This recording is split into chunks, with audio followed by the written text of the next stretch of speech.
ऋषिकेश के लक्ष्मण झूले के किनारे शायद जीवन का असल मतलब पता चलता है। एक तरफ बच्चों का मुंडन तो दूजी ओर मसान का धुआं, और वो ब्रिज जैसे जिंदगी का एक हसीन झोंका जिसमें लोग आते जाते रहते, कुछ आपके साथ साथ दूसरे छोर को छू आते और कुछ आपको जानते तक नहीं। सुनील गंगा किनारे खड़ी कुछ 25 फुटीय दीवार जो किसी रिजॉर्ट से जुड़ता था, उधर अपना पैर लटकाए बैठा अपने जीवन को एक तरीके से वापस रिवाइंड कर रहा था, क्योंकि उसने गंगा नदी को देखते हुए यह सोच लिया है कि आज वो अपना जीवन यहीं गिरकर कुर्बान कर देगा। और पूछने को होगा भी कौन? कोई पूछे तो बता देना कि एक लड़खड़ाता आशिक और शायद उभरता सिनेमेटोग्राफर इस दुनिया से चल बसा। तकरीबन 13 घंटे पहले मैं सुनील, एक ऐसा सपना जो जिंदगी के हर पल में हमेशा दस्तक देकर और शायद मेरे पास एक सुराग छोड़कर चला जाता था, वो आज वापस आया। लेकिन हकीकत में अंजलि और कार्तिक की शादी होने में कुछ 10 घंटे बाकी हैं। 2 दिन में सारे फंक्शन वगैरह को समेटना किसी सरदर्द से कम नहीं था। और अंजलि और कार्तिक दोनों की खुशी बड़ी देखने लायक थी। हो भी क्यों ना, दोनों बहुत चाहते थे एक दूसरे को। लेकिन मैं थोड़ा उदास था और खुश भी। खुश इसलिए कि मैं एक जरिया बना कि 2 प्यार में पागल प्रेमियों को मिलाने में मैं थोड़ी मदद कर पाया, और आंटी को समझा पाया कि कार्तिक हमेशा अंजलि का ख्याल रखेगा। वो हर मां की तरह थी, अपनी बेटी को लेकर कुछ चिंतित कि कार्तिक उनकी बेटी के लायक है भी या नहीं। इन दोनों लोगों की बातें चोरी से सुनने में पता चला कि भले अंजलि को मैं सबसे खुश रखता, लेकिन वो सिर्फ कार्तिक के साथ ही खुश रह पाती।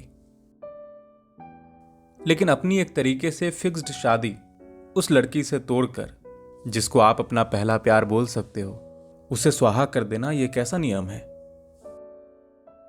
सारे खास दोस्त आज इकट्ठा हुए। सबसे पहले इंगेजमेंट की बारी थी। फूलों की बारिश के बीच वो जो आ रही थी तो दिल मानो एक वक्त के लिए रुक गया था। और अंजलि आज बिल्कुल वैसी ही लग रही थी जैसा मैंने उसे सपने में देखा था। हल्का गुलाबी और क्रीम कलर की साड़ी में मानो मेरी दुनिया सिर्फ वहीं तक सिमट के आ गई।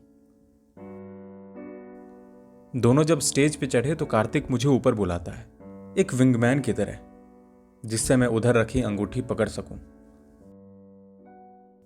वो अपने हाथों से जैसे ही अंगूठी उठाता है तो वो नीचे कहीं गिर जाती है। उस पल को मुझे लगा कि जैसे किसी ने मेरे सपने को मुझसे चोरी करके आजाद कर दिया हो। जाने कौन था जिसकी ये हिमाकत थी। मैं शायद उस पल बिल्कुल स्तब्ध सा था और बहुत हैरान। शायद ऐसा महसूस हो रहा था जैसे कोई मायूसी में मेरा एक हाथ पकड़कर रखा हो, जिसे छुड़ाने में वो और कस के जकड़ लेता है।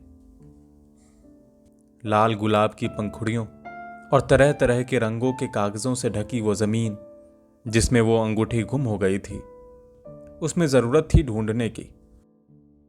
लेकिन तभी अचानक मेरे मन से एक मासूम सी आवाज सुनाई दी, जो शायद कभी हां कभी ना फिल्म के सुनील के जैसी ही थी। यार, ये अंगूठी अगर ना मिले तो शायद ये सगाई ही ना बने। ऊपर खड़े कुछ 7-8 लोगों की कड़ी निगरानी में जब वो छानबीन शुरू हुई तो शायद किसी को वो दिखाई न दी, सिवाय एक आदमी के, मेरे। मैंने जब उस अंगूठी को देखा तो लगा कि क्या ही निशानी रहती होगी ये 2 दिलों को जोड़ने के लिए। सुनील, सुनील, एक जानी पहचानी सी आवाज जो कॉलेज टाइम से आज तक अपनी तरफ खींच लाती थी, वो सुनाई दी। अंगूठी मिली क्या? अंजलि ने मुझसे थोड़े से घबराए और थोड़े उत्साह के साथ पूछा। उसका चेहरा किसी खिले गुलाब की तरह लग रहा था, बिल्कुल वैसा ही जैसा मैंने उसको कई दफा सोचा था।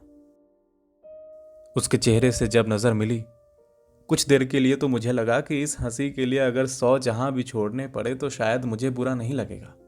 उसी पल मैं सब कुछ छोड़ने को तैयार हो जाऊं। मैंने अपनी गर्दन से ना का इशारा करते हुए अंजलि को समझाया, लेकिन अपने दिल में यह बात भी जानता था कि वो अंगूठी अभी नहीं तो 5-10 मिनट बाद किसी ना किसी को तो मिल ही जानी है। मिल गई। ये कहते हुए कार्तिक के भाई ने अंगूठी अपने हाथों में उठाकर उस हॉल में बैठे सभी दर्शकों को दिखाई और फिर वो कार्तिक के हाथों में थमा दिया। जैसे ही कार्तिक ने वो अंगूठी अंजलि के हाथों में पहनाई, कुछ और पुष्प वर्षा और तालियों सीटियों की आवाज सुनाई दी। वो आवाज जो उस शोर में भी कुछ अंदर तक दबे मेरे सूनेपन को चीरते हुए चली जा रही थी। रात का अंधेरा गंगा किनारे की उस घाट के ऊपर बनी दीवार में जैसे रम सा गया था। छोटे शहर में रहने का एक फायदा यह रहता है कि रात की खामोशी जब आपको अपनी आगोश में ले लेती है तो आपके खुद से बचकर भागने के लिए विकल्प थोड़े कम हो जाते हैं। कुछ ऐसे सवाल जिनका जवाब भले ही आप खोज पाने में असमर्थ हों, लेकिन जिसका एक अंत मिलना बहुत जरूरी सा होता है। वो गंगा की शांति भी सुनील से कुछ ऐसे ही सवाल कर रही थी, लेकिन वो अब कहीं उन ख्वाबों के पन्नों को पलटकर देख रहा था। सुनील ने अपनी आखिरी रात को थोड़ा सुकून से काटने के लिए पास में रखे बैग से एक ठंडी बियर की बोतल निकालनी चाहिए, पर जैसे ही बोतल को निकाला उसका हाथ अचानक से वो कैमरा पर छू गया जिसका न निकलना अब बिल्कुल नामुमकिन सा हो गया था। 5 साल पहले। हैप्पी बर्थडे यार, तुम जियो हजारों साल और साल के दिन नॉर्मल साल से आधे रहे।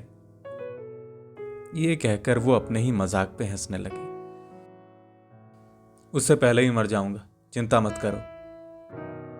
अरे थोड़ा मजाक तो मैं भी ट्राई मार सकती हूं ना।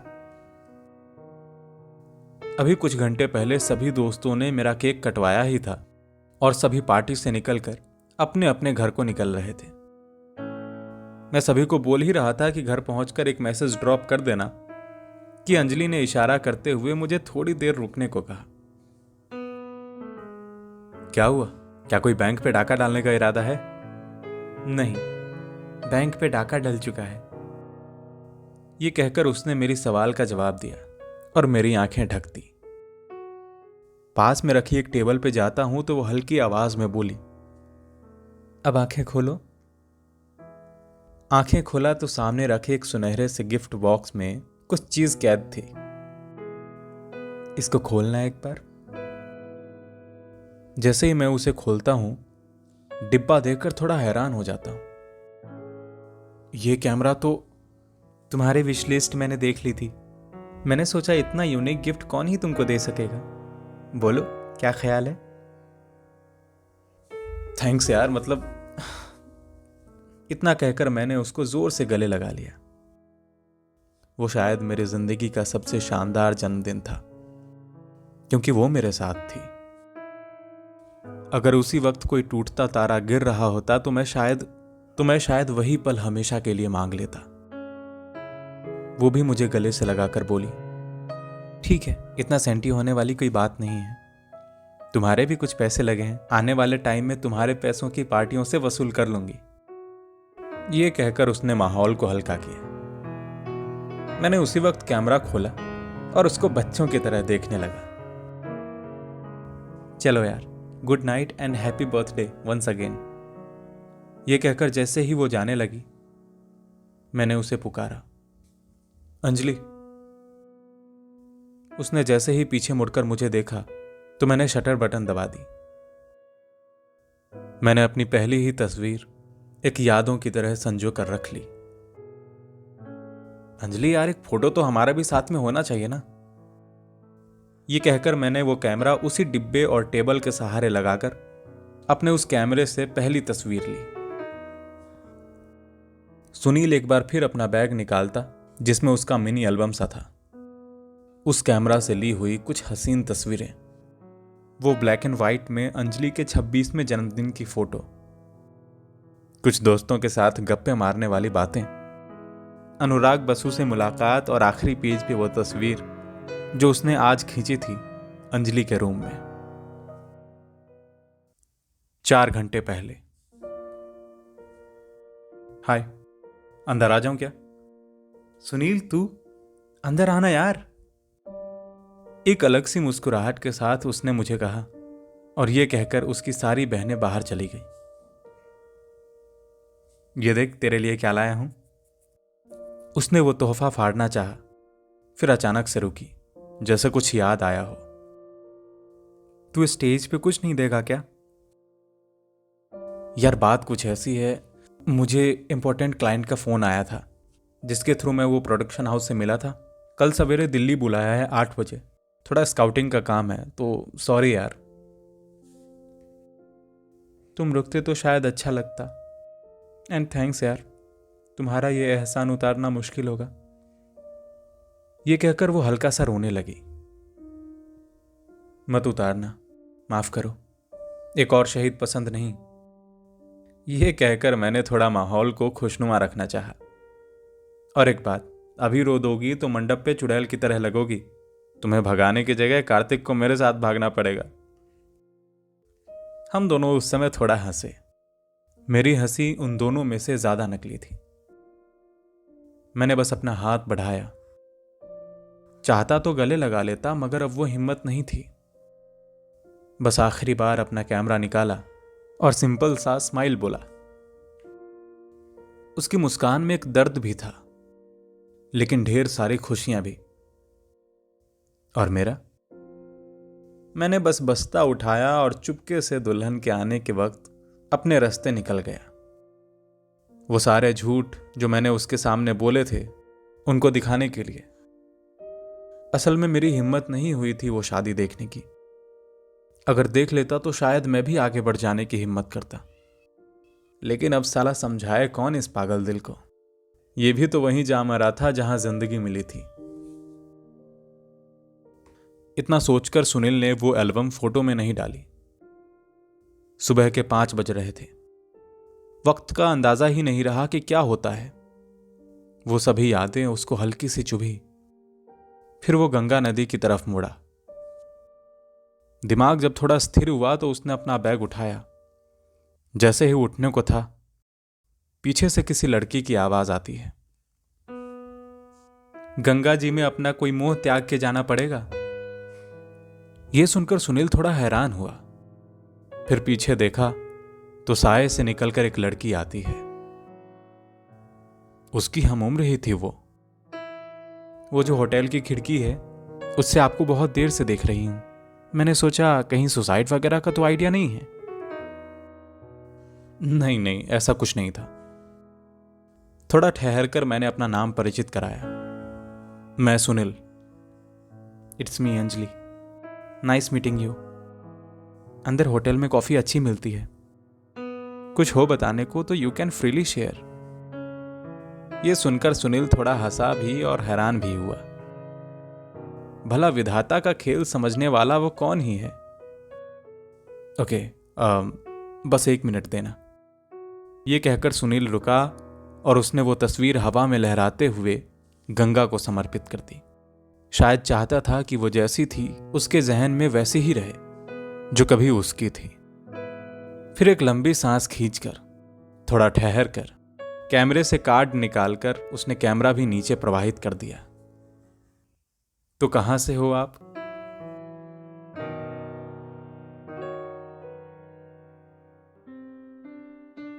आप सुन रहे थे ईशान श्रीवास्तव की लिखी कहानी कुछ ख्वाब सा। मेरा नाम है सचिन सिंह प्रभात और इस कहानी को प्रोड्यूस किया है शीर्षक त्रिपाठी ने। ऐसी ही कहानियों के लिए अभी सब्सक्राइब करें टेल स्पॉट।